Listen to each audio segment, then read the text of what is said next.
நல்லவர்கள் நல்லதை எதிர்க்க மாட்டாங்க. கிறிஸ்தவங்களும் இந்துவோ யாரோ நல்லா வாசிக்கிறீங்க தம்பி, காட் பிளஸ் யூ.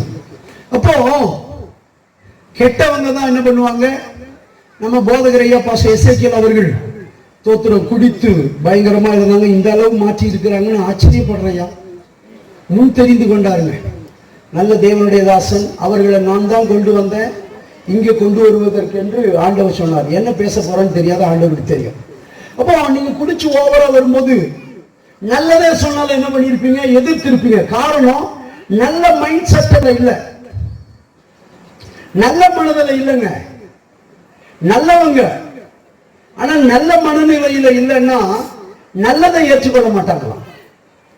படித்திரு, பெரிய ஆளாயிரு, அதிகாரியாயிரு, எவ்வளவு பெரிய ஞானியா அறிவாளியாயிரு, மைண்டு உள்ளான அந்த உணர்வுகள் நல்ல நிலையில இல்லைன்னா நல்லதை என்ன பண்ண மாட்டாங்க, ஏற்றுக்கொள்ளவே மாட்டாங்க. எரிச்சல் வரும்.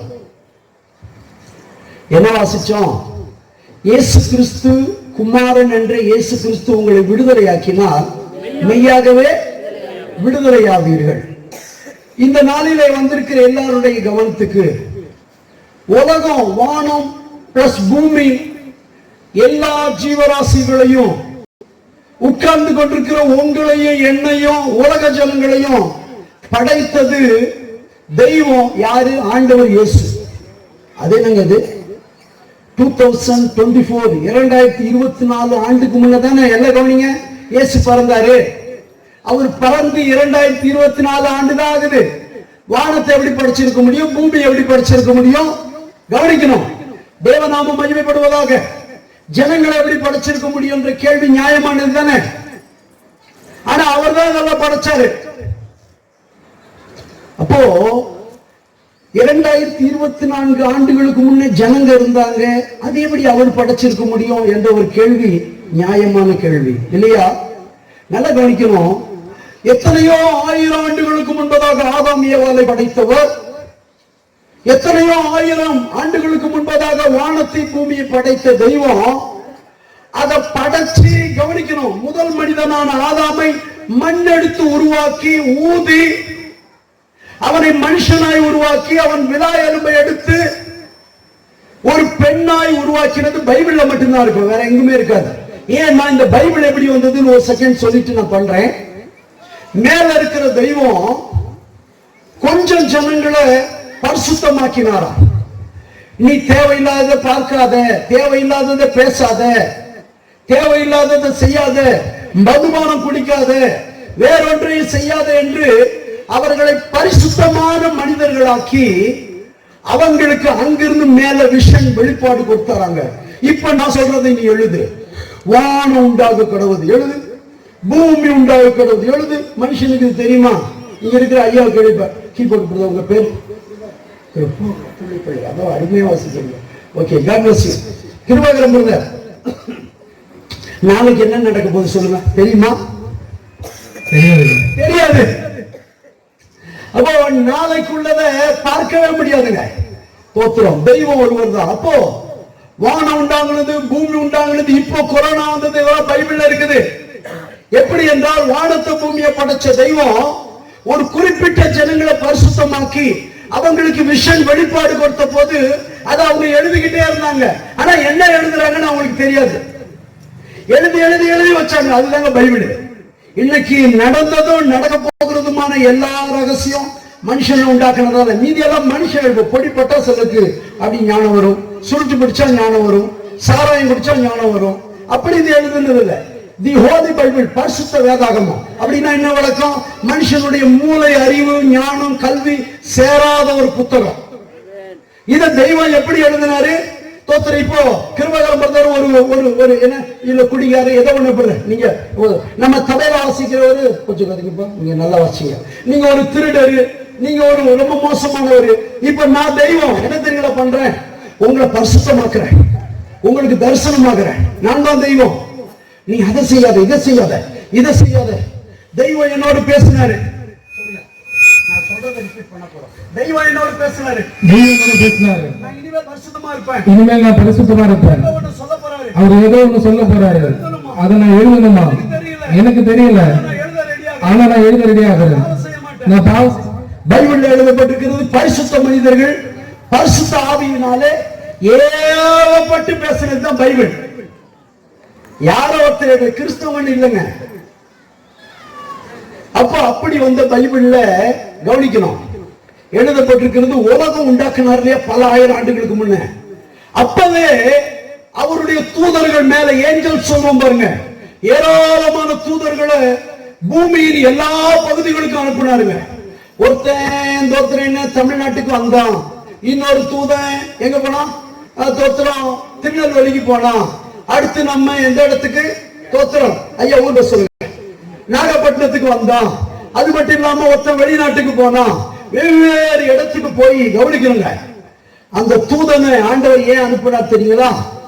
நானு வானத்தை பூமியை படைச்ச நான், அவருக்கு என்ன பேர் தெரியுங்களா? பேரே இல்லை. ஐ அம் தட் ஐ அம் அப்படின்னா நான் நானே இருக்கிறவராகவே இருக்கிறேன்.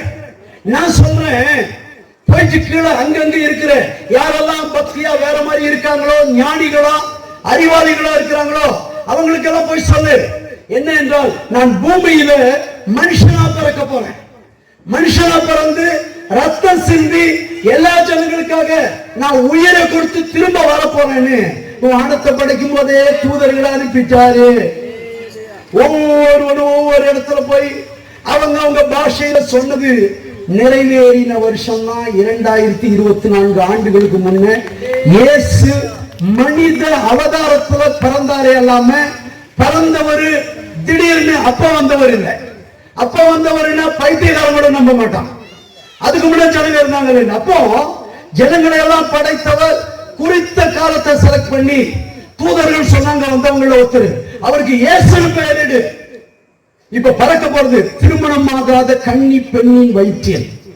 கவனிக்கீங்களா? தேவநாம மகிமைப்பட எல்லாம் தெரிஞ்சுக்கணும். கிறிஸ்தவர்களோ கிறிஸ்துவை அல்லாதவர்களோ கவனமா கவனிங்க. நாங்களும் பக்கா இந்து குடும்பத்தில் தான் பிறந்தேன், அது சொல்றேன். அப்போ இந்த தூதம் போனா பாருங்க, இயேசு பிறக்கிறதுக்கு அந்த நேரத்துல ஒரு இடத்துல எழுதுகிற ஒரு பெரிய சமஸ்கிருத லைன்ல அவர் வரப்போகிறார் என்கிறத கன்னி பெண்ணின் வயிற்றுல பறக்க போறாரு. திருமணமாகாத பெண்ணின் வயிற்றுல ஒரு தெய்வம். உடனே அவர் எழுதி வச்சாரு, ஓம் ஸ்ரீ கன்னி சுத்தாய நமக. கவனிக்கீங்களா? ஓம் ஸ்ரீ கன்னி சுத்தாய நமக எழுதி வச்சுட்டு அண்ணன் போயிட்டாரு. சரியான நேரத்தில் அதனுடைய தமிழாக்க என்ன தெரியுங்களா? திருமணமாகாத கன்னி பெண்ணின் வயிற்றில் பிறந்தவரை அர்ச்சிக்கிறேன்.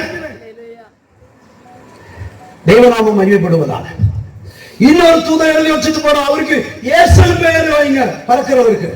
அவர் தான் வானத்தை பூமி எல்லாம் உண்டாக்குனாரு, மனுஷனை உண்டாக்குனாரு. ஆனா மனுஷன் பாவம் செய்து கெட்டு போனான். ஆனா தமது ஜனங்களை தன் பக்கமா சேர்த்துக்கொள்ள தெய்வமே அடிமையின் ரூபம் எடுத்து, அதுதான் அழகா பாடினாங்க. தோத்திரம் யார் பாடினீங்க? ஏன் இந்த பாடுகள்? பாஸ்டர் பாக்கியராஜ் ஐயா எங்க இருக்கிறீங்க? கையை உயர்த்துங்க. காட் பிளஸ் யூ ஐயா, அழகா பாடுனீங்க. கொள்கோதாவின் குருசினிலே. அப்போ தெய்வம் பிறக்கும் போது, பிறக்கிறதுக்கு முன்ன பல ஆயிரம் ஆண்டுகளாக எழுதப்பட்ட அந்த வாக்கியங்களை எல்லாம் புரட்டி பார்த்த உடனே எல்லாம் இயேசு வந்தாங்க. இன்னைக்கு உலக சரித்திரமாக திருமணமாகாத கன்னி பெண்ணின் வயிற்றில் பிறந்த தெய்வம் நான் பக்கா இருந்து என் ரெக்கார்ட்ல ரிக்வேதம், சாமுவேதம், அதர்வனம், எஜூரி எதுவுமே இல்லை.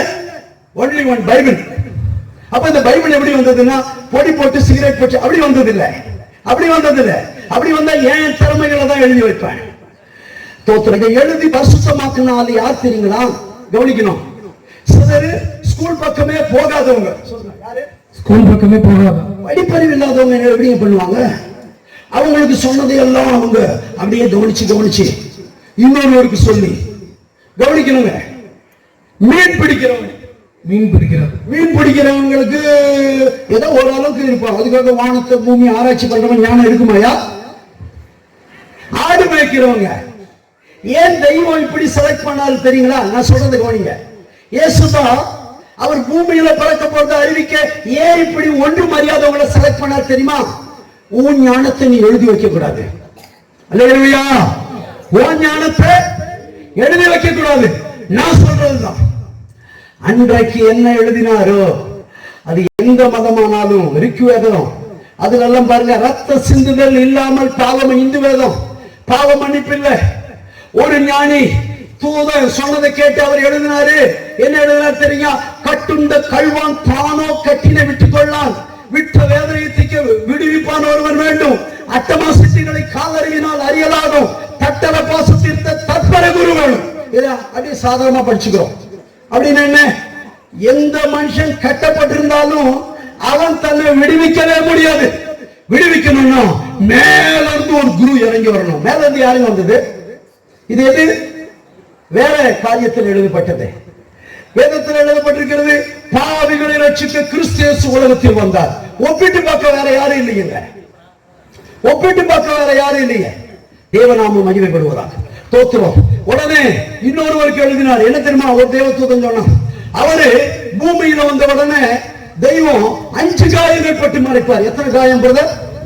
5 காயம். தலையில முள்முடி, 2 கையில ஆணி, 2 கால்ல ஆணி. மறிச்ச பிறகு ஈட்டியில குத்துறது அது கணக்கு இல்லை, உயிர் இருக்கிற வரைக்கும் தான். போன பிறகு என்ன அடி அடிச்சாதுன்னா இது இம்சையா? சில பேர் செத்துட்ட பிறகு அழுவாங்களா? இங்க இல்ல இல்ல. ஆமா, அப்ப எல்லாம் ஒண்ணுதான். அதை கவனிக்கிறோங்க. 5 காயங்கள். பூமியில இறங்கி வந்த தெய்வத்தை யாரோ என்று பிடிச்சு அவர் சிலுவையில் அடிப்பாங்க. 5 காயங்கள். அவர் எழுதினார், ஓம் ஸ்ரீ பஞ்சகாய நமஹ. அப்படின்னு என்ன? எனக்காக 5 காயங்கள் பட்டவரை வச்சுக்க. ஒரு காயம் கூட படலையே இருக்காங்க. இயேசு கிறிஸ்துவின் ரத்தம் பைபிள் எழுதப்பட்டிருக்கிறது. எல்லா பாவத்தையும் நீக்கி நம்மை சுத்திகரிப்பதற்கு உண்மையும் நீதி உள்ளதா இருக்குது. அப்போ அந்த மனுஷன் எழுதினாரு, அட்டமா சித்திகளை காலறிவினால் அறியலாகும், தட்டர பாசம் திட்ட தற்பர குரு வேணும். அப்படின்னு என்ன? ஒரு மனுஷன் உலகத்தில் இருக்கும்போது 7-8 சித்திகளை பெறலாமா? வானம் எப்படி போகுது, சூரியன் எங்க போகுது, சந்திரன் எங்க போகுது, நட்சத்திரம் எங்க போகுது என்று. ஆனா அவன் ஆத்மாவை விடுவிக்கிறதுக்கு மேல இருந்து ஒரு குரு வந்தாதான் முடியுமா? அல்லேலூயா. எல்லாருக்கும் தெரிஞ்ச ஓப்பன் வார்த்தைங்க, திறந்த வார்த்தை. அதான் சொன்னேன், மைண்ட் நல்லா இருக்கு. நான் இப்போ தம்பி உங்க பேர் சொல்லுங்க. நீங்க ரொம்ப அழகா இருக்கீங்க. அபின்ராஜ். அபின்ராஜ், நீங்க சாப்பிட்டீங்களா அப்படின்னா நீங்க என்ன சொல்லுவீங்க? என்னையா சாப்பிட்டீங்க கேட்டீங்க, எட்டு கட்டிய அப்படி மண்டையில அடிப்பீங்களா? இப்போ தப்பா நினைக்கூடாது. புத்தி இல்லாதவனை உன்னை அறையலைன்னா பதிலுக்கு கோபம் வருங்க. ஏன்னா நான் பேசுறது தப்புன்னு வார்த்தை. நல்ல வார்த்தை. தம்பி சாப்பிட்டீங்களா, தண்ணி குடிச்சீங்களா அப்படின்னு கேட்கும்போது கோபம் வராதுங்க. அப்ப நல்ல வார்த்தையை பேசும்போது கோபம் வருதுன்னா அது எது? பேய். அப்ப உலகத்தை உண்டாக்குனவர் போது மற்றதெல்லாம் எங்க தேவர்கள் என்றால், தன்னை இரவு பகலாய் தொழுது கொள்ளும்படி ஏகோவா என்ற நாமத்தோடையவர் பெரிய தோற்றமுடைய ஒரு தூதனையும் அவனை சேர்ந்த ஏராளமான கூட்டத்தை படைச்சாரு. அவங்களை எல்லாம் என்ன பண்ணாரு? சரியான நேரத்தில் கீழே பிடிச்சு தள்ளினாரு. ஏன் தெரியுமா? நீ போ, ஜனங்களுக்கு உன் வல்லமை நான் உனக்கு கொடுத்திருக்கிறேன் இல்லையா வல்லமை, அதை ஜனங்களுக்கு காட்டு, என்ன பண்ணு. நீ போய் எத்தனையோ 1000 ஆண்டுகளுக்கு பிறகு பூமியில பிறக்கிறேன். ஜனங்க யார் பக்கம் வராங்க? என் பக்கம் வந்தா என் ராஜ்யத்தில் இருப்பாங்க, உன் பக்கம் போனா அக்கினி கடலுக்கு போவாங்க. எனக்கெல்லாம் இன்னைக்கு எல்லா தேவர்களும் வந்த போது நான் பிசாசு பில்லி சூரிய கட்டிக்கெல்லாம் ஜெபம் பண்ணுவாங்க பல வருஷமா. அது ஆடி சொல்லுவான், நான் இல்லை தேசத்தான் தெய்வம், என்னை விட்டுரு விட்டுரு விட்டுருன்னு. இதெல்லாம் பார்த்தவங்க பயங்கரமா இருக்கும். அப்போ தோத்திரம் ஓம் ஸ்ரீ விருட்ச சூலாய நமக, சூலம் போன்ற சிலுவையில் பலியானவரை அர்ச்சிக்கிறேன். அல்லேலூயா. ஓம் ஸ்ரீ பிரம்மபுத்திரா நமக. அப்படின்னு என்ன? மேல இருந்து தெய்வம் பெயரிடப்பட்டவரை, தேவகுமாரன் என்ற பெயர் வைக்கப்பட்டவரை அர்ச்சிக்கிறேன். மேல இருந்து பேர் யாருக்குங்க வச்சது? யாருமே இல்லை. அப்போ பூமியில் உள்ள அனுப்பப்பட்ட தூதர்கள் எல்லாம் அவரால் தான் படைக்கப்பட்டாங்க. உலகம் ஒரு தினகர் டீச்சர், அவருக்கு தெரியும் ஒரு எக்ஸாம் காலங்க, எழுதுனா தேர்ச்சி பெறுவேன், எழுதுனா. இப்ப நல்லதை விரும்புறவங்க எல்லாம் இயேசு பக்கம் வந்துதான் ஆகணும். சாப்பிட்டீங்களான்னு ஆண்டவர் கேட்பாரு. நீ போய் குடிச்சிட்டு சாவுன்னு மேல இருந்து தள்ளப்பட்ட தூதன் சொல்லுவான். நீ ஜாலியாரு, இதை பண்ணு அதை பண்ணு. ஏன்? அவன் பாவம் செய்யதான் அந்த தோற்றத்தோடு தான் அவனை படைச்சார். ஏங்க அவனை படைக்கணும்? மனிதன் பாவத்தை விரும்புறானா, பரிசுத்தம் உள்ள தெய்வத்தை விரும்புறானா என்கிறத தெய்வம் அடையாளம் காண பார்த்தாரு. அவ நல்லா கவனிக்கணும். கர்த்தருடைய நாமம் மகிமைப்படுவதாக. ஒரு மனுஷனுக்கு ஒரு தேவதூதன் எழுதினாரு. அவர் சொன்னதை அவன் கேட்டு அவர் என்ன தெரியும் எழுதினாரு? ஓடி ஓடி உட்கலந்த சோதியை நாடி நாடி நாட்கழிந்து போயின, தேடி தேடி தேடுகின்ற மாந்தர்கள் கோடி கோடியே. ஓடி ஓடி கடவுள் இங்க இருக்கிறார் அங்க இருக்கிறார் என்று பல இடத்துல தேடி இதுதான் சரி என்று நாடி நாட்களை வீணடிக்கிற கோடான கோடி ஜனங்க மத்தியில ஆண்டவர் இயேசு மனித அவதாரத்துல பரப்பாரு. எனவே யார் மேலெல்லாம் கிருபையை அருள வைக்கிறாரோ அவங்க எல்லாம் கிறிஸ்தவங்களா மாறிடுவாங்கன்னு எபேசியர் 2:8 வாசிக்கிறோம். கிருபை யார் மேலெல்லாம் இறங்குதோ அவங்க ரட்சிக்கப்படுவாங்க. மற்றவங்க எல்லாம் இந்த சத்துரு கட்டி அவங்க குடும்பத்தை அழிச்சு வாழ்க்கையை அழிச்சு வேற மாதிரி கொண்டு போயிடுவாங்க. தேவநாமம் மகிமைப்படுவதாக. இப்படி பிறந்த தெய்வம் பிறக்க போகிறவரை குறிச்சு சங்கீதத்தில் ஒரு தேவ மனுஷன் சொன்னாரு. அவர் பிறக்க போகிறார் என்று தெரிஞ்ச உடனே 69 சங்கீதம் 18வது வசனத்தை வாசிங்களேன். 69 சங்கீதம் 18வது வாக்கியம்.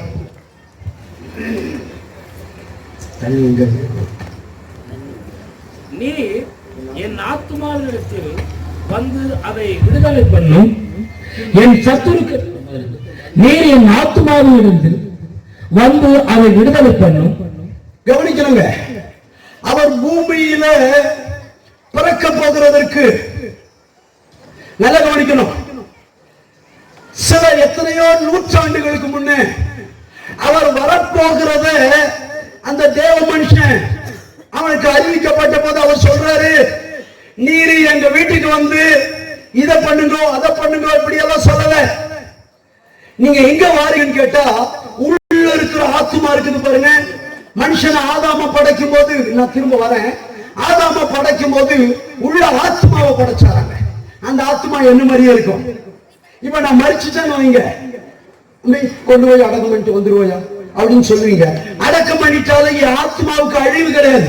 இப்படியே இருப்பேன், உங்களை தொடுவேன், உங்களுக்கு தெரியாது, எனக்கு தெரியும். உங்களை கட்டி அழைப்பேன். சில மந்திரத்தினாலும் சில தந்திரத்தினாலும் அநேக உங்களுக்கு தெரியும். அநேகரை பிடிச்சுக்கிட்டு ஆடும் பாருங்க, எனக்கு இது கொடு, எனக்கு அதை கொடு, எனக்கு என்ன வேணும், பிரியாணியை கொடு, எனக்கு அதை கொடுன்னு ஆடுறதெல்லாம் என்ன தெரியும்? மனுஷனுக்குள்ள இருக்கிற ஆத்மா, அதுக்கு அழிவே கிடையாது. காலமா அழிவு கிடையாதுங்க. ஒண்ணு அது ஆண்டவர் இயேசுவின் ராஜ்யத்துக்கு போனோம், இல்லைன்னா எங்க போனோம்? நரகத்துக்கு போனோம். காலமா இருக்கிற உயிரே கிடையாது, பாடி தான் போயிடுச்சு, ஆத்மா இப்படியே இருக்கும். ஆனா ஆண்டவர் படிச்ச சிங்க புலிக்காரடி, யானை, குதிரை, வரி குதிரை, இது எல்லாம் நாய், வாயில்லாத ஜீவன் அப்படின்னு என்ன வழக்கம் தெரியுங்களா? ஆத்மா இருந்தா தான் பேச முடியும். ஆத்மா இருந்தா தான் பேச முடியும். உங்க பேர் சொன்னீங்க அப்படின்றாச்சு, உங்களுக்கு ஆத்மா இருக்குதா இல்லையா? ஹலோ பிரைஸ் லார்ட், ஹலோ அப்ப பேசுறீங்கன்னா என்ன வழக்கம்? உள்ள ஆத்மா இருக்குது. மிருகங்களுக்கு ஆத்மா இல்ல. செத்த உடனே எப்படிப்பட்ட நேசிக்கிற ஆணையானாலும் குதிரையானாலும் ஒட்டகமானாலும் அதன் ஜீவன் காற்றுக்குள்ள கலந்துரும். ஒன்றுமே இல்லை, தனியா பிரிக்க முடியாது. ஆனா மனுஷனுடைய இந்த சுவாசம் மட்டும் தேவனிடத்துல போயிடுமா? ஏன்னா அவர் தான் மண்ணை எடுத்து செய்து இப்படி ஊதுனார். உள்ள ஜீவன் பிளஸ் ஆத்மாவான, அப்ப அந்த ஜீவன் போயிடும், பாடி மண்ணுக்கு போயிடும். இந்த உள்ள இருக்கிற ஆத்மா அப்படியே இருக்கும். பார்க்க அங்க இங்க என் கையை பிடிச்சு யாரோ முறுக்குற மாதிரி, என் கையை பிடிச்சு யாரோ முறுக்குற மாதிரி தெரியலையே எனக்கு ஒண்ணு. நான் ஒரு ஆவி ஆத்மா, நான் பிடிச்சு முறுக்கிறேன், அவருக்கு தெரியாதுங்க. இதுதான் இன்னைக்கு பூமி எங்கிலும் மனுஷனுடைய ஆத்மா அலையுது. இயேசு பூமிக்கு இன்னும் கொஞ்ச நாள்ல வரும்போது பாவம் செய்த ஆத்மாவெல்லாம் இப்படிதாங்க அலையுமா. கடைசியில் அது அக்கினி கடலுக்கு போகும். நல்லா கவனிக்கணும். இதை அறிந்த தேவ மனுஷன் அவர் வரப்போகிறார் என்று சொன்ன உடனே அவருக்கு இங்கிருந்து ஒரு விண்ணப்பத்தை எடுக்கிறார். ஆண்டவரே, எங்க போறீரோ இல்லையோ, ஏன் ஆத்மா கிட்ட வாங்க, நான் கண்ண முழுனா மேல நீங்க இருக்கிற ராஜ்யத்துக்கு போக மாட்டேன். எனவே என் ஆத்மா கிட்ட வந்துட்டு என்னென்ன கட்டப்பட்டிருக்குதோ, உங்களை விட்டு என்னென்ன பாவம் பிரிக்குதோ அதை முதல்ல விடுதலை பண்றீங்க. அல்லேலூயா. அப்ப பூமியில் இருக்கும் போது ஏசப்பாவை எதை விடுதலையாக்க கூப்பிடணும்? உள்ள இருக்கிற ஆத்மா. சரீரத்துல வியாதி இருக்கும், எந்த நேரத்தினாலும் ஒண்ணும் கிடையாதுங்க. கொஞ்ச நாள் இது தோத்திரம். தேவராஜ்யம் போகணும்னா இங்க கீழே பிடிச்சு தள்ளி விட்டாரு பாருங்க தூதன், அவனுக்கு கடைசியில நரகம். அவன் வந்து நம்ம பிரதரை தபையில வாசிக்கிற அவரை கையை பிடிக்க மாட்டான், காலை பிடிக்க மாட்டான். உள்ள இருக்கிற ஆத்மாவை பிடிச்சிடுவான். இப்போ பிரதரே, நீங்க கத்தருடைய பிள்ளை, ஆனா நீங்க யாரோ உங்க ஆத்மாவை பிடிச்சிடுவான். கை இப்போ நீங்க தான் பிரதர், மேல இருந்து வந்த தூதன், சும்மா அப்படி சட்டை பிடிங்க உதாரணம் எல்லாரும் என் ஆத்மாவை பிடிச்சிட்டாங்க. இப்ப எண்ணி பார்த்தா 1 2 3 5 வரலும் கரெக்டா இருக்கும். காலில் 5 வரலும், கண்ணு நல்லா இருக்கும். உள்ள இருக்கிற எப்பா நீ சபைக்கு வரையா, யாராவது ஒத்து கேளுங்க வேகமா. எனக்கு ஒண்ணும் புரியல, எனக்கு வெறுப்பா இருக்கு, நான் ஒரு மாதிரி என்ன தெரியுங்களா, ஆத்மாவை பிடிச்சிட்டான். ஒண்ணும் புரியாதுங்க, பைத்தியக்காரங்க மாதிரி இருப்போங்க. நீங்க நல்லதையே சொல்லுங்க. நீங்க சாப்பிட்டீங்களா, எனக்கு பார்த்து கேளுங்க. சாப்பிட்டீங்களா? என்ன போய் திட்டுறீங்களா? எப்பா உன்னை சாப்பிட்டியான்னு தான் கேட்டேன். எப்பா உன்னை சாப்பிட்டியா? என்ன திரும்ப அடி பண்றீங்க? அப்படின்னா என்னங்க தெரியுங்களாங்க, முழுவதும் என் ஆத்மாவை பேய் கட்டி வச்சுட்டான். இப்படி கட்டி வச்சா நான் எப்ப கண்ண மூடினாலும் நரகத்துக்கு போய் தான் ஆகணுங்க, வேற வழி இல்லை. அப்போ பூமிக்கு இறங்கி வந்த இயேசு உள்ள இருக்கிற என் ஆத்மாவை விடுவிக்கணுங்கிறத சில 1000 ஆண்டுகளுக்கு முன்ன வாழ்ந்தவன் தெரிஞ்சுக்கிட்டு அவர் பூமியில பிறக்க போகிறார் என்று சொன்ன உடனே அவன் சொல்றான், நீர் என் ஆத்மாவின் இடத்துல வந்து முதல்ல அதை என்ன பண்ணுங்க, விடுதலை பண்ணுங்க, விடுதலை பண்ணுங்க. அப்ப இந்த இடத்துல வந்திருக்கிற கிறிஸ்தவர்களோ கிறிஸ்துவை அல்லாதவர்களோ யாரா இருந்தோ, நீ இயேசுவை தெய்வமா ஏற்றுக்கிட்டாலும் உன் ஆத்மாவில் ஒரு கட்டு இருக்கும். அது தேவ சமூகத்தில் வரும்போது தூங்கி சோறு தலையில முட்டும். நைட்ல தூங்கினீங்களா பாம்பு வந்து அப்படி கொட்டும். ஆமா, இப்படிப்பட்ட ஒரு காரியங்கள்ல விடுதலை வேணுங்க. சிலரே தூங்கும்போது பாருங்க,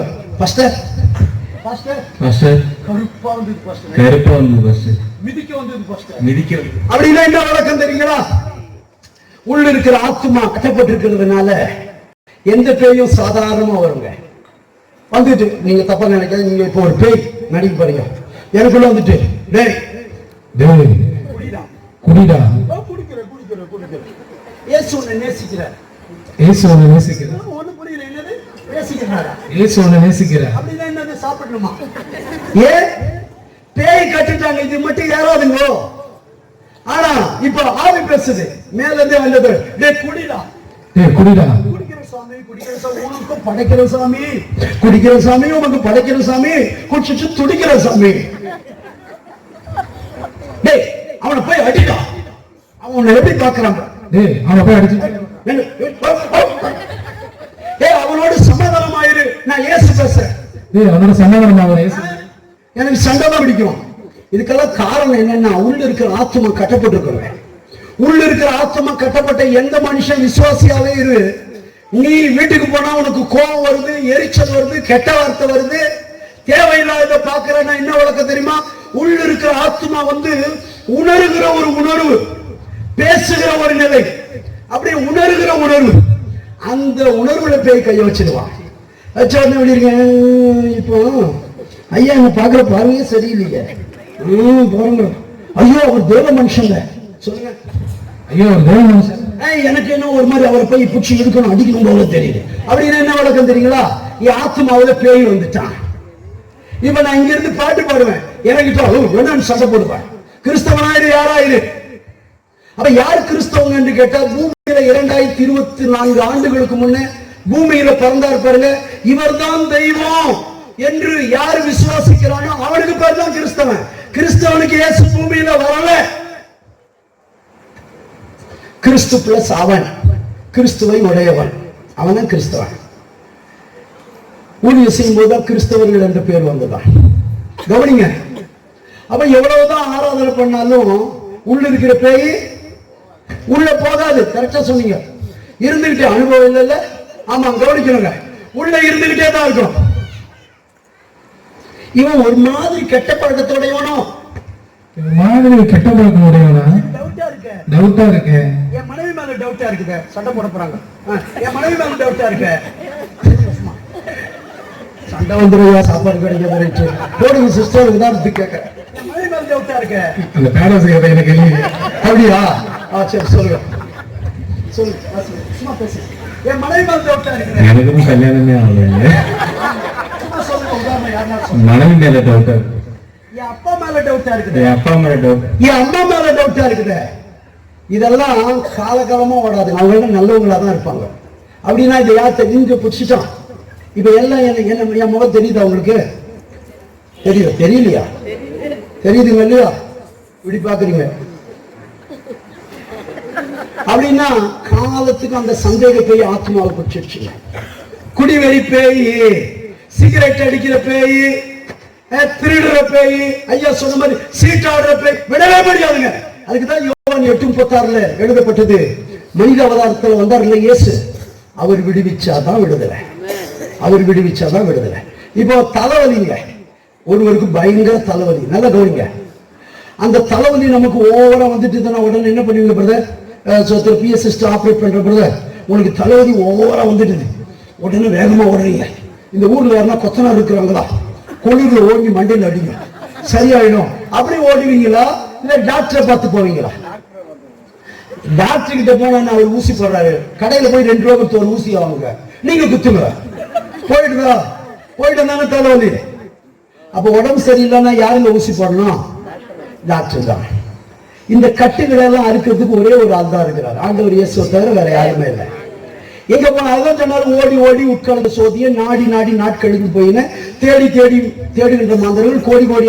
எந்த ஒரு கெயினும் இல்ல, தேடிக்கிட்டே போறேன். நான் குடிச்சேன் செத்தேன், என் பிள்ளை குடிச்சோம் செத்தோம், பிள்ளை குடிச்சோம் செத்தோம், பிள்ளை பிள்ளை பிள்ளை பிள்ளை பிள்ளை பிள்ளை. இன்னைக்கு கடைசி வாரிசம் துள்ள. இவங்களை விடுவிக்க தான் இயேசு வந்தார். அப்படியே தொடரும் அங்க அந்த பாவம். அப்ப மேல இருந்து தேவன் பூமிக்கு அனுப்பின சாத்தான் சும்மா கிடையாது. ஆனா அவர் அனுமதி இல்லாம எதுவும் நடக்காது. அல்லேலூயா. இப்ப ஆத்துமாவினிடத்துல வந்து தெய்வம் ஒவ்வொரு மனுஷனையும் விடுதலை பண்ணுவாங்க. ஒயிட் ட்ரெஸ் போட்டிருக்கலாம், அப்படியே கேட்டுறாதீங்க, ஒயிட் ட்ரெஸ் போட்டிருக்கலாம், என் ஆத்மாவையே பேய் கட்டி வச்சிருப்பான். இப்ப என் ஆத்மா பேய் கட்டின உடனே என்ன தெரியாம எடுக்கிறேன், பேஸ்புக் எங்க இருக்குது, எப்ப போட்டிருக்குமோ, ஆமா. யூடியூப் எங்க இருக்குது, யூ போட்டிருக்குமோ, ஆமா. இப்படி எடுத்து இப்படி பாக்குறாங்க, எதையோ இப்படி பாக்குறேன். அப்படின்னா என்ன வழக்கம் தெரியுங்களா? என் ஆத்மாவை விபச்சாரத்துல, அசுத்தத்துல, தேவையில்லாத காரியத்துல பேய் கட்டிச்சா. ஒரு பக்கம் ஆராதனை போய்கிட்டு இருக்குது, இன்னொரு பக்கம் ஜெபம் போய்கிட்டு இருக்குது, ஒரு பக்கம் ஆராதனைக்கு வந்துகிட்டு இருக்கிறேன். ஆனா மறுபக்கம் பேய் என்ன பண்ணிட்டான்? கொஞ்சம் முகம் மாறுது, கொஞ்சம் முகம் மாறுது, அப்போ ப்ராப்ளம் இருக்குதுன்னு அர்த்தம். தோத்திர தேவநாம மகிமை. என்ன ஆராதனை பண்ணுங்க, எத்தனையோ ஊழியர்கள், தெரிந்து கொள்ளப்பட்ட ஜனங்கள்லாம் இன்னும் கட்டுக்குள்ள இருக்கிறாங்க. காரணம் என்ன தெரியுங்களா? அவங்க இந்த பேய் கட்டிட்டான். அப்போ அவங்க என்ன தெரியுங்களா பண்ணணும்? கவனிங்க, இன்னொரு உதாரணம் சொல்றேன். உங்களுக்கு எல்லாம் தூங்குறவங்க தெளிவு, யாரும் நாங்க ஏன் தூங்குறோம்? 12 ஆகுங்கன்றீங்களா?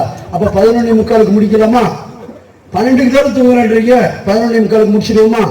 அல்லேலூயா. கவனிக்கணுங்க. தோத்திர தேவநாம மகிமைப்படுவதாக. இப்ப நான் கீழே விழுந்துட்டேன். எங்க அடிபட்டது? தோத்திரம் எங்க சொல்லலாம்? கொஞ்சம் ஒரு மாதிரி தோத்திரம் இந்த பகுதியில், இந்த வயிற்று பகுதியில், இந்த இடம் முன்னடி பின்னாடி எங்கேயோ இதாயிடுச்சு. நான் நினைக்கிறேன், ஆஹா இங்க அடிபட்டுச்சு, இங்க போய் அடிபட்டுச்சு இப்படி காட்டினா அந்த டாக்டர் எனக்கு கேவலமா நினைப்பாரு. வேண்டாம் வேண்டாம் வேண்டாம், மறைச்சிடுவோம் அப்படின்னு. ஐயோ எனக்கு இந்த பல்லு மட்டும் ஆடுதுயா, ஊசி போடுங்கயா, ஸ்டைலா போய் ஏன்னு இப்படி பல்ல காட்டினா இங்க இருக்கிற வலி போகுமா? அப்போ இன்னைக்கு ஸ்டைலா வர போறாருங்க, எல்லாம் வாங்க, நான் மட்டும் அப்படியே இருப்பேங்க. அப்போ என்னன்னோ இங்க சொல்லல, நான் பைபிளை கையில எடுத்துட்டேன், எனக்கு இருக்கிற கோபத்தை சொல்லல, மாம்சிக நினைவை சொல்லல. ஏசப்பா கிட்ட அவரை விடுவியோடு கூப்பிடவும் இல்லை. என்னென்ன கசப்பு, விரோதம், பகை, இருமாப்பு, எரிச்சல் எல்லாம் உள்ள இருக்கு, அதெல்லாம் அப்படியே வச்சுட்டேன். இதெல்லாம் சொன்னா போதகர் என்ன தப்பா நினைப்பாங்க பாத்துக்கிடுங்க. அப்ப என்ன சொல்ல போறீங்க கேளுங்க என்ன பார்த்து. நான் பயந்துட்டேன் பாஸ்டர், வீட்டுக்கு போனா ஒரு சண்டை உண்டு போயிட்டு அதாவது சொல்ல மாட்டாங்க, போட மாட்டேன், தைரியமா பேசுங்க, நான் பாத்துக்கிறேன்.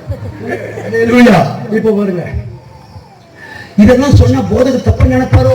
இதெல்லாம் சொன்னா போதகர் தப்பா நினைப்பாரோ? ஒண்ணு செய்வோம், சும்மா தலைவலி மட்டும் சொல்லிடுவோம். ஐயா எனக்கு தலைவலியா, ஜெபம் பண்ணுங்கய்யா. இப்ப ஜெபம் பண்ணி அனுப்பிட்டாருங்க, தலைவலியே இல்ல. உள்ள இருக்கிற கெட்டவனும், உள்ள இருக்கிற பொறாமை, வீடு வீடா குறை சொல்றது, பெருமை அப்படியே இருக்குதுங்க. அப்போ போதகரையா கிட்ட அது வெளிப்படையா சொல்லல, இயேசுவை பார்த்து வந்து விடுதலை பண்ணுன்னு சொல்லல. அப்ப அது அப்படியே இருக்குது. ஏன்னா நான் போய் பாவி மாம்சிக்கு என்ன உதாரணத்துக்கு எனக்கு எவ்வளவு வயசு இருக்கும் சொல்லுங்க. தண்ணி குடிச்சுக்கிறேன், அப்பதான் கொஞ்சம் குறையும். யாரா சொல்லி கொடுத்தாங்களா? நாங்க 55 சொன்னாங்க. நான் சொல்லுங்க, சும்மா 1-2 பேர் சொல்லுங்க. என்ன பிரதர்? 60. நானே சொல்லுவா 70 சொல்லவா 80. அல்லேலூயா இருக்கட்டும். இப்ப கவனிங்க, ஏதோ ஒரு வயசு கடந்துட்டு போட்டோம்.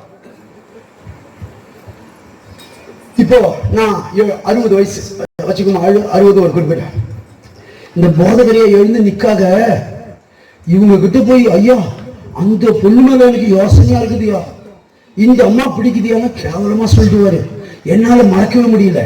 இப்ப அந்த ஐயா கிட்ட போலாம். ஐயா மனசு ஒரு ஃபீலிங்கா இருக்குது, நீங்க ஒரு ஹீலிங் பண்ணி அனுப்புங்க. ஒரு ஃபீலிங்கா இருக்குதுயா, நீங்க ஒரு ஹீலிங் பண்ணி அனுப்புங்கயா, நான் உங்களை நாளைக்கு வந்து பாக்குறேன். Heal in the name of Jesus. Jesus. பாருங்க, உடனே நான் கவனிக்கணுங்க. அப்படியே வந்துட்டேன். எங்க நான் பேசுற பொண்ணு எங்க காணும், பையன் எங்க காணும். ஏன்னா அத சொன்னா 80 வயசு உள்ளவனுக்கு இந்த குணமாங்கிறதுக்காக இங்க பைபிளை கையில் எடுக்கிற எத்தனையோ பேரு வீட்டுக்காருக்கு தெரியாம பாவம் செய்யற, மனைவிக்கு தெரியாம பாவம் செய்யற, அப்பா அம்மாவுக்கு தெரியாம பாவம் செய்யறவங்க எல்லாம் மறைச்சிட்டு வெறும் பிளஸிங் வாங்குறாங்க. அப்ப உள்ள இருக்கிற பாவம் அப்படியே இருக்கு. எவ்வளவு நாள் ஹாவியில நிறைய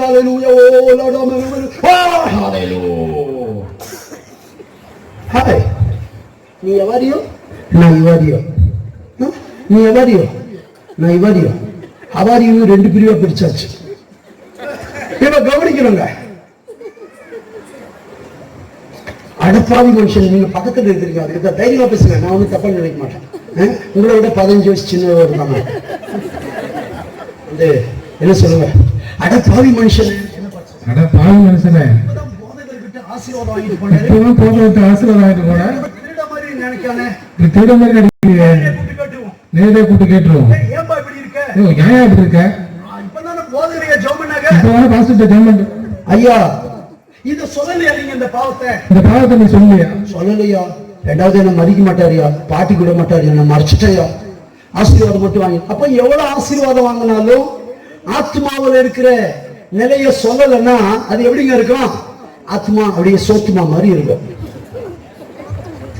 தேவநாம மையப்படுவதாக. அப்போ கிறிஸ்தவர்களோ கிறிஸ்துவ அல்லாதவங்களோ எல்லாருக்கும் ஆத்மா இருக்குதுங்க.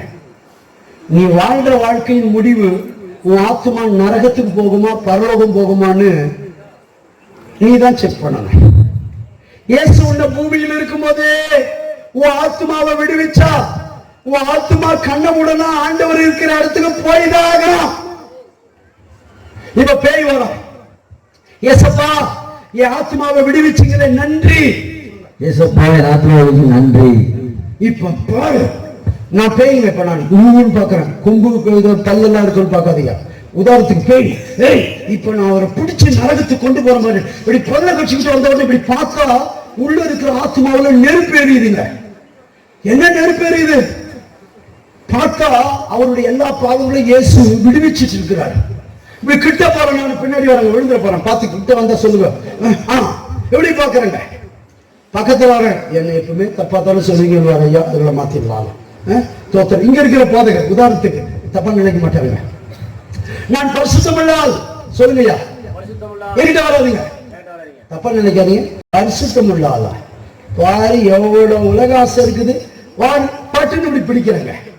அப்ப யாருடைய ஆத்மாவை ஏசப்பா விடுவிச்சுட்டாரோ சாகர வரைக்கும் அந்த ஆத்மா கிட்ட பேய்க்கு வேலை இல்லை.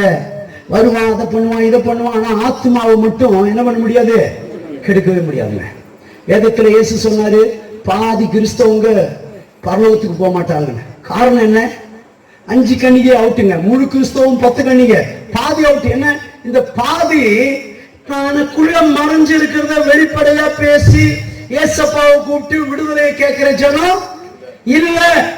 ஐயா கரெக்டா சொன்னாங்க. வருவேன், ஏமா என்ன சொல்லுங்க சகோதரி, ஏமா நீ சண்டை போடுற பாரு. ஐயா சொல்லுங்க சகோதரி, நீங்க சண்டை போடுற பாரு, அத இன்னைக்கு ஏசப்பா கிட்ட சொல்லி, அத இன்னைக்கு ஏசப்பா சொல்லி ஜெபம் பண்ணிக்க.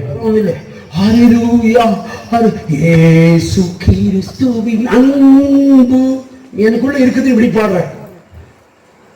அட பாவமே, சண்டை போட்டுட்டு எப்படி பாடுறா பாருங்க.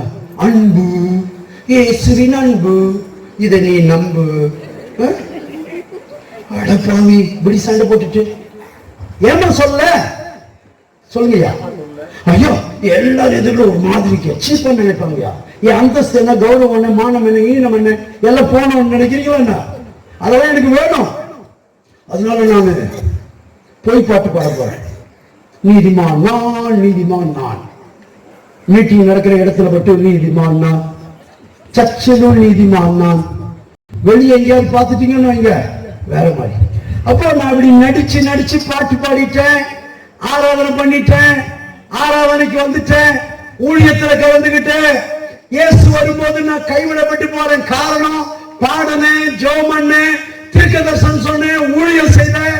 என் ஆத்மாவில எதெல்லாம் மறைஞ்சிருக்குதுங்கிறத ஆண்டவரை பார்த்து நான் சொல்லவே இல்லைங்க. பணம் வேணும் கேட்டேன், சாப்பாடு வேணும் கேட்டேன், சுகமாகணும்னு கேட்டேன், வீட்டுக்கார ஆசீர்வதின்னு கேட்டேன், மனைவி ஆசீர்வதின்னு கேட்டேன், பிள்ளை ஆசீர்வதின்னு கேட்டேன். ஏன் பாவத்தை மன்னியும் என்று கேட்கல. நடிச்சு நடிச்சு நடிச்சு நடிச்சு வாழ்க்கை முடிஞ்ச உடனே யார் யார் நாடகம் சினிமா பார்க்க போறீங்க உங்களுக்கு தெரியும். யாராவது ஒருத்தர் கூப்பிட்டு விசாரிக்கலாமா? வேண்டாம், என்னையே கேட்டுருங்கய்யா. அப்ப எத்தனையோ பேருடைய ஆத்மா கட்டப்பட்டு இருக்குதுங்க. அப்ப குமாரன் சரீரத்துல வியாதி இருந்தாலும் ஒண்ணு இல்லை, இது நல்லா இருந்தாலும் கெட்டு போனாலும் மண்ணுக்கு தான் போக போகுது. ஒரு இப்ப நான் சொல்ல வரேன், கீபோர்டு ஆமா எனக்கு அட்டை பாக்ஸ் வேணும்னு, அதனால அதை விட்டுருங்க. மேல ஒரு சீலிங் ஃபேன் ஒன்று வாங்குறீங்க, தம்பி வாங்கின உடனே ஒருத்தர் வீட்டுல இருக்கிறவங்க சொல்றாங்க, அந்த ஃபேனை பார்த்து பிரிக்கணும், ஃபேன் கெட்டு போதா இல்லையா, எனக்கு அட்டை பாக்ஸ் தான் வேணும், அப்படித்தானே சொல்லுவீங்க. புரிஞ்சுதா இல்லையா? வீட்டுக்கு யார் யார் வீட்டுல மிக்சி இருக்குதுங்க? மிக்சி இது போல மேல சீலிங் ஃபேன் ஓடும் பாருங்க. நீங்க எங்கேயோ பார்க்காத மாதிரி பாக்குறீங்களே. நேருவியா அந்த சீலிங் ஃபேன் அட்டையில வருவாங்க, பாக்ஸ்ல தோத்துரும். அப்ப என்ன பண்ணுவோம்? ஃபேன் கெட்டு போனாலும் பிரதர் அந்த அட்டை பாக்ஸ் கிழிய கூடாது சொல்லுவாங்களே யாராவது. அது ஒண்ணு இல்லாம போட்டாங்க. அந்த ஃபேனுக்கு சும்மா சேஃப்டி. நம்ம ஆத்மா பரிசுத்தமாகிற வரைக்கும் தான் இந்த சரீரம், இந்த சரீரம் இயேசுவுக்கு கொடுக்கப்பட்ட சரீரம் 33 ஆண்டுக்கு மட்டும் போதும். 30 ஆண்டு காலம் அமைதலா இருந்து 3 ஆண்டுகள் ஊழியம். அதுக்கு பிறகு அது அடி கொள்ளு ஒண்ணு இல்ல, மேல இருக்கிற ஆத்மத்தோடு எழுந்து போனாரு. மகிமையான சரீரம். உயிர் வாழ்கிற 70, 80, 90, 100, 150, 300 கூட வச்சுக்கோங்க வயசு. அது வரைக்கும் தாங்க இந்த சரீரம். அப்போ இந்த சரீரம் தற்காலிகம்னு தெரிஞ்ச கிறிஸ்தவன் பரிசுத்தவனால கவனிங்க, என்ன தெரியும் பண்ணுவாங்க? என்ன வியாதி பலகீனம் வந்தாலும் அமைதலா இருப்பாங்க. சரீரம் தானே அழியுது. தேவ மனுஷன் எபேசியருக்கு எழுதும் போது எழுதுவாரு, புறம்பான மனுஷனான இந்த சரீரம் அழிஞ்சாலும் உள்ளாத மனுஷன் நாளுக்கு நாள் புதிதாக்கப்படுகிறான். அப்போ இந்த உள்ளான மனுஷனுக்கு தான் ஜெபம் பண்ணணும். ஆண்டவரே தலை சுத்தமா இருக்குதே, தலை சுத்தத்துனா எப்படி இப்படி போதானாதான் தோத்துறோம். அதை யாரு கண்டுபிடிச்சாங்கன்னு எனக்கு தெரியல.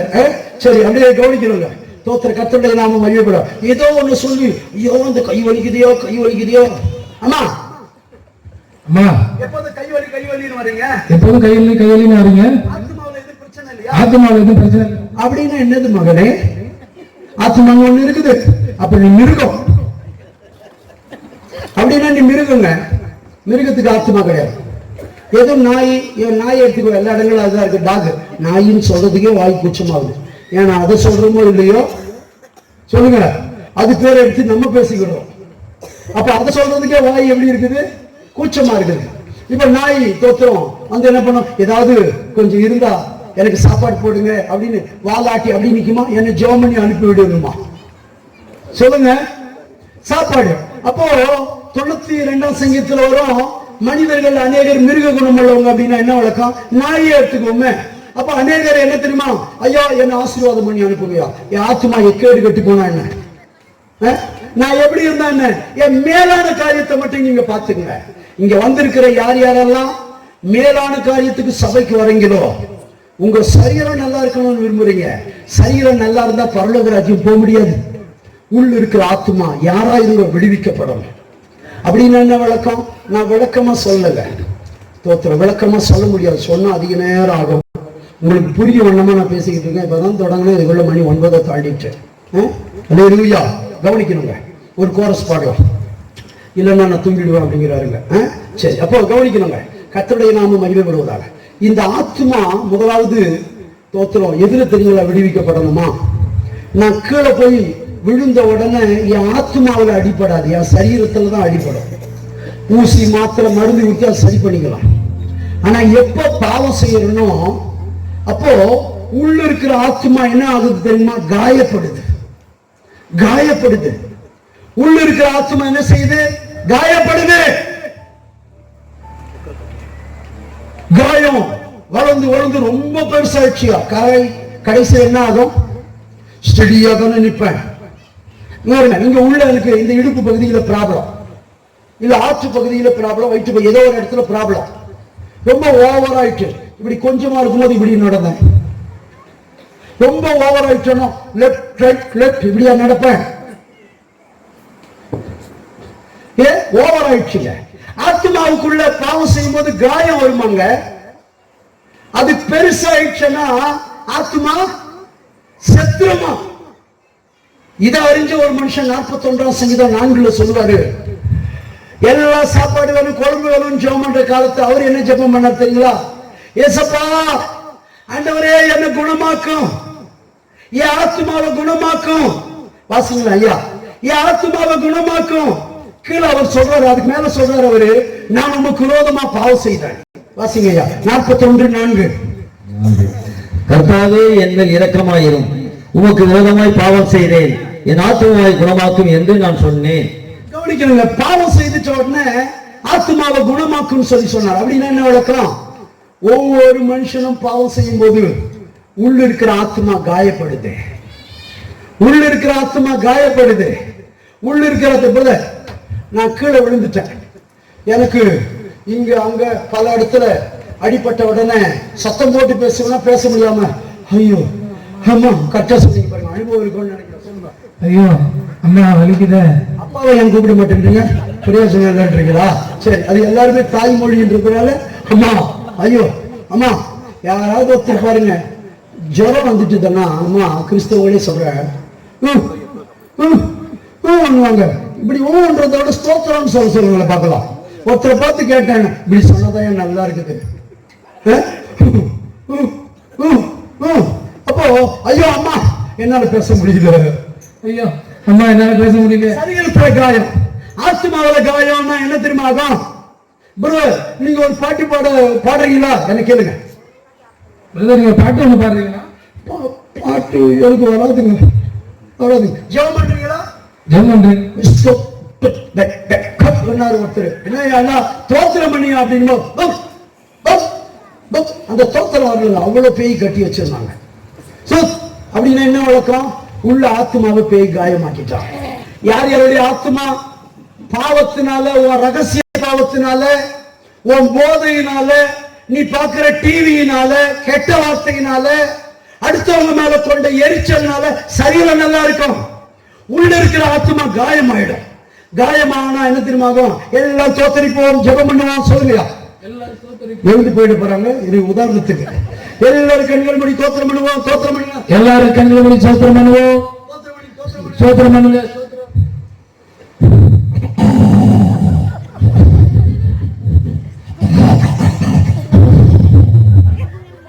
ஏன் தெரியுங்களா? ஆத்மா கெட்டு போய் கிடக்குதுங்க. எல்லாரும் தூங்குவோம், அப்படியா சொன்னார் ஐயா? ஜெபம் பண்ணுவோம்.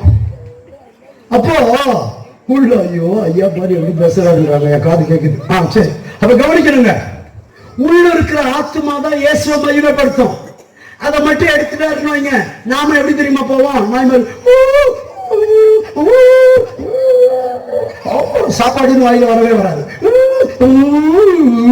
அப்படித்தாங்க கத்துவோம். பேசுகிற ஆத்மா. இப்ப அது வியாதி ஆயிடுச்சுன்னா தோத்திரம்னு பேச முடியாதுங்க, அல்லேலூயான்னு பேச முடியாதுங்க, ஆமென்னு சொல்ல முடியாதுங்க, இயேசுன்ற பேரை சொல்ல முடியாதுங்க. ஏன்? இப்ப தொண்டையில அடிபட்டுச்சு, ரத்த வழியுது. சாப்பிட்டீங்களா? கேளுங்க. சாப்பிட்டீங்களா? ஏன் இப்படி பேசுறீங்க? ஏன் அப்படி பேசுறீங்க? தொண்டையில புள்ளாடு. தொண்டையில அடியா பேச முடியல.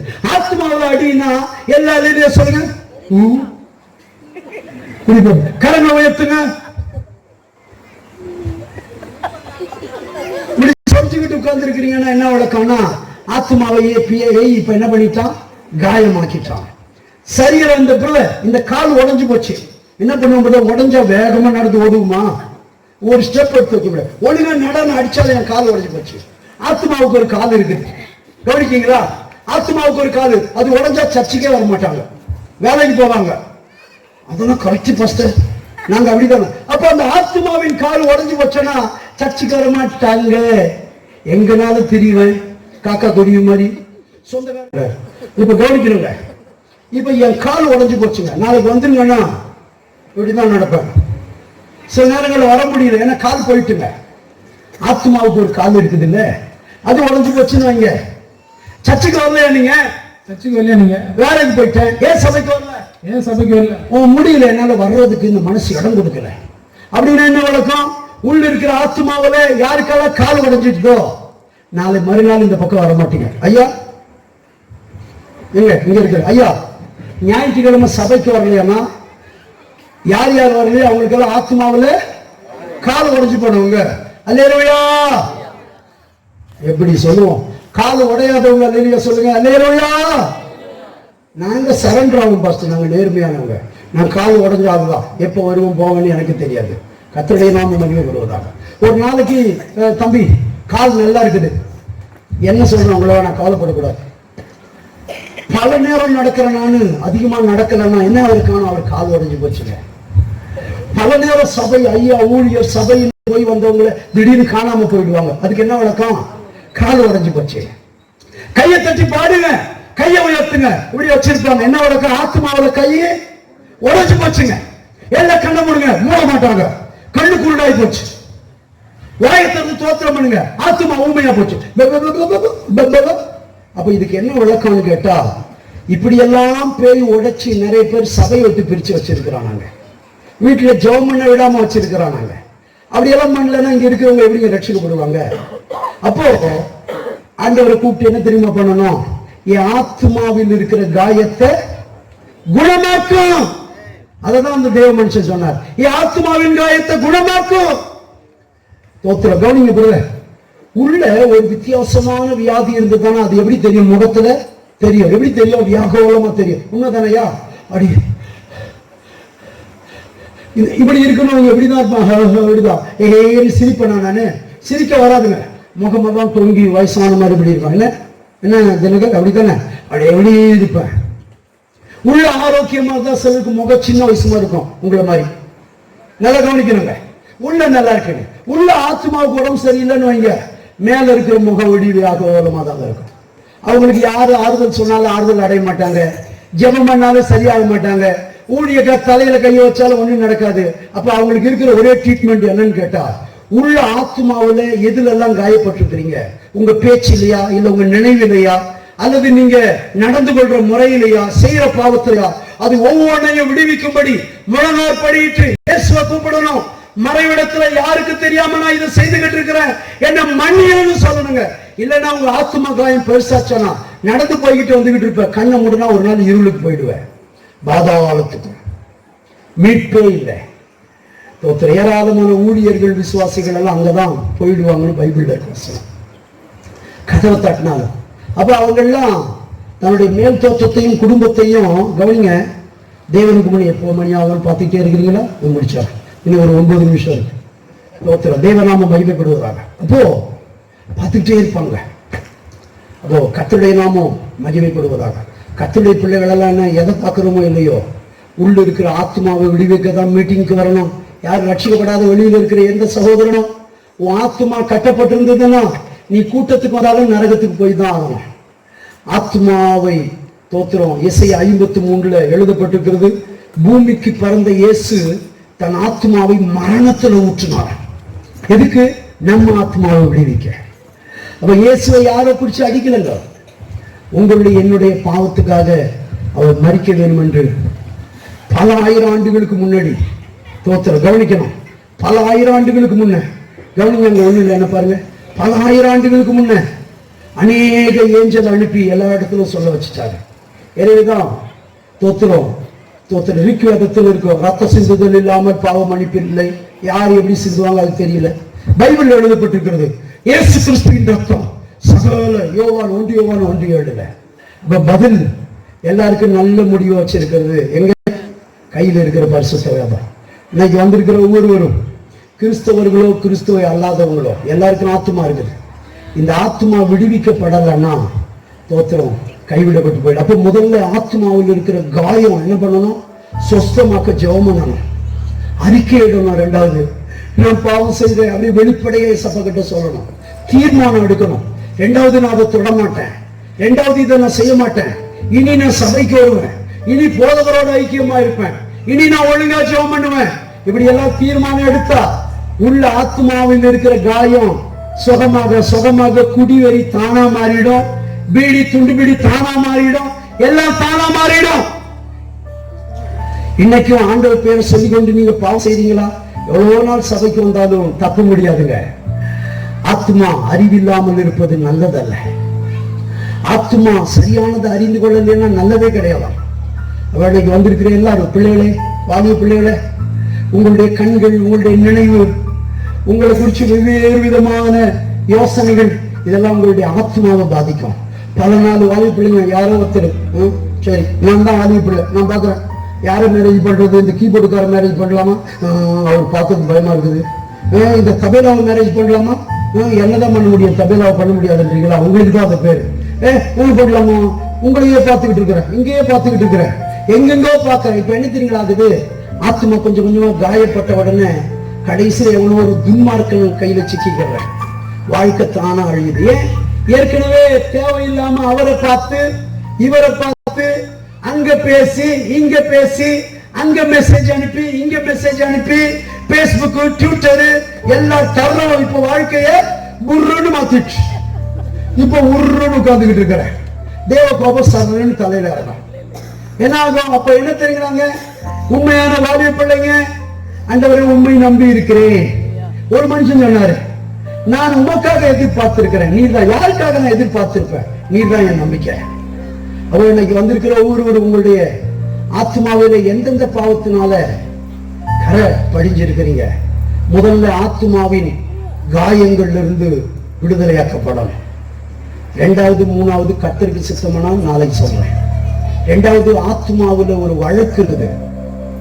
அந்த வழக்குல ஜெயிச்சாதான் நம்ம பக்கம் திருப்பி வரும்.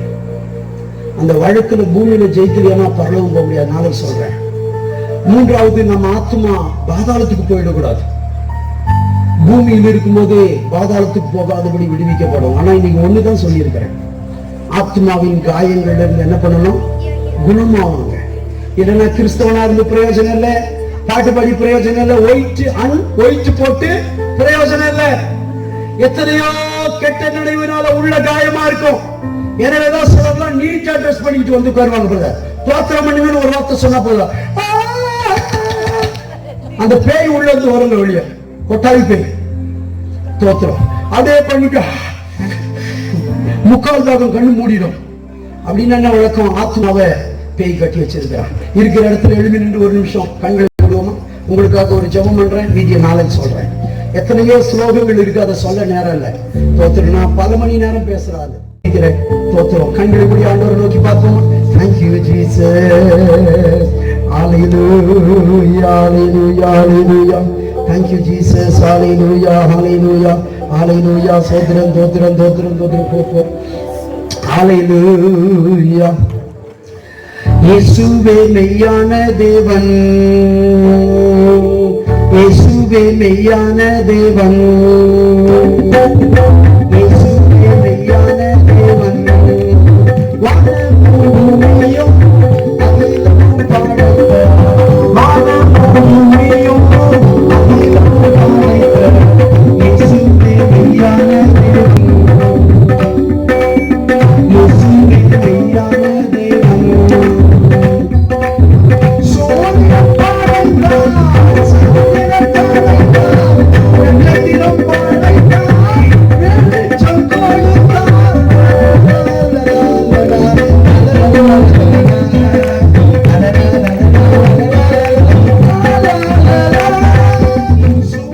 விடுங்க. ஆனா உங்க ஆத்மா விடுவிக்கப்படலைன்னா நீங்க கண்ணு மூடனா நரகத்துக்கு போய் தான் ஆகணும். அப்போ ஆத்மாவை விடுவிக்கிறதுக்கு யாருன்னா சொல்லுங்க. பிரதருக்கு தலைவலி, தோத்துறோம், போயிட்டு கொத்தனார கொழுவில் அடினா தலைவலி போகுமா? பிளம்பரை பைப்பில் அடினா போகுமா? டாக்டர் ஏதாவது படிச்சு காட்டு, இது நம்ம தினகரை போய் ஏதாவது ஒரு வந்து ஸ்கூல் லெசன் எடுக்கணும், சரியாயிடுமா? சரியா டாக்டர் மட்டும்தான் பரலோக டாக்டர். பாவத்தில் இருக்கிற வியாதியை குணமாக்குறவர். அப்ப வியாதி தோத்துற ஒரு பாவத்துக்கு ஒப்பனை, பாவம் ஒரு வியாதிக்கு ஒப்பனை. எத்தனையோ பேரால சரியா ஜெபம் பண்ண முடியல. அதுக்கு காரணம் என்ன தெரியுங்களா? உங்க இருதயத்தில் அநேகர் மேல கொண்டிருக்கிற எரிச்சல். சில வாலிப பிள்ளைகள் எல்லாம் ஒயிட் ட்ரெஸ் போட்டாலும் நெஞ்சின நிலையில இருக்கிறீங்க. காரணம் என்ன தெரியுங்களா? இயேசு சொல்றத சொல்றேன், உன் நினைவு சரியில்லை, உன் பழக்கம் சரியில்லை, உனக்குள்ள வேற விதமான உணர்வு வருது. இதே நிலை நீடிச்சா ஆத்மா இருளுக்கு போயிடும், இருளுக்கு போயிடும். அப்பா ஊழியக்காரரா இருந்தாலும் ஆத்மாவை காப்பாற்ற முடியாது. நீ ஊழியம் செய்யற குடும்பத்துல பிறந்தாலும் நீ காப்பாற்றப்பட முடியாது. உன் ஆத்மாவின் காயத்தை இயேசு குணமாக்கணும். கரங்களை உயர்த்தி சொல்லுவோமா? என் ஆத்மாவை குணமாக்குங்க இயேசப்பா. கண்ணீரோடு கேளுங்க. ஆண்டவரே, என் ஆத்மாவை குணமாக்கும், என் வீட்டுக்கார ஆத்மாவை குணமாக்கும். இதோ நான் காயப்பட்டிருக்கிறேன். என் தெருவில் உள்ள அன்பான ஜனங்களுடைய ஆத்மாக்களை குணமாக்கும்.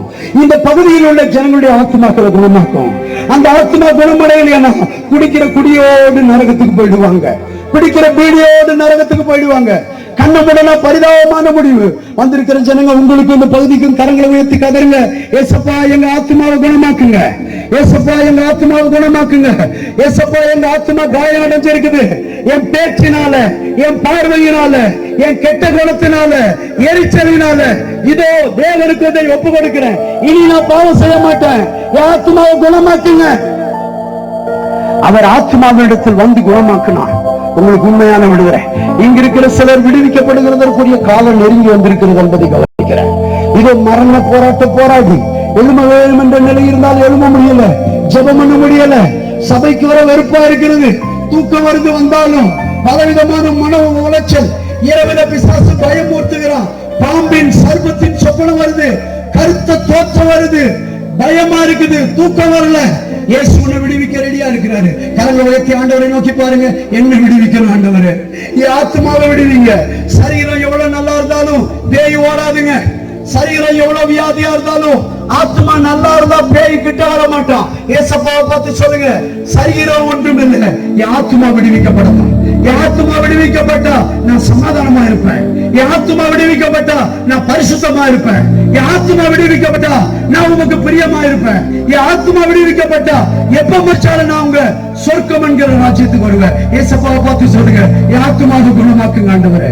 பிதாவே, இயேசுவின் நாமத்தினால் இந்த பகுதியில் இருக்கிற ஒவ்வொரு ஆத்மாவையும் நீர் விடுவிக்கணும். விடுவித்தால் அவர்கள் ஆலயத்துக்கு வருவாங்க. இதோ இங்க வந்திருக்கிற ஒவ்வொரு ஜனங்களுடைய ஆத்மாவை விடுவிக்கணும். விடுவித்த அவர்களுக்குள்ள பெரிய மாற்றம் வரும்.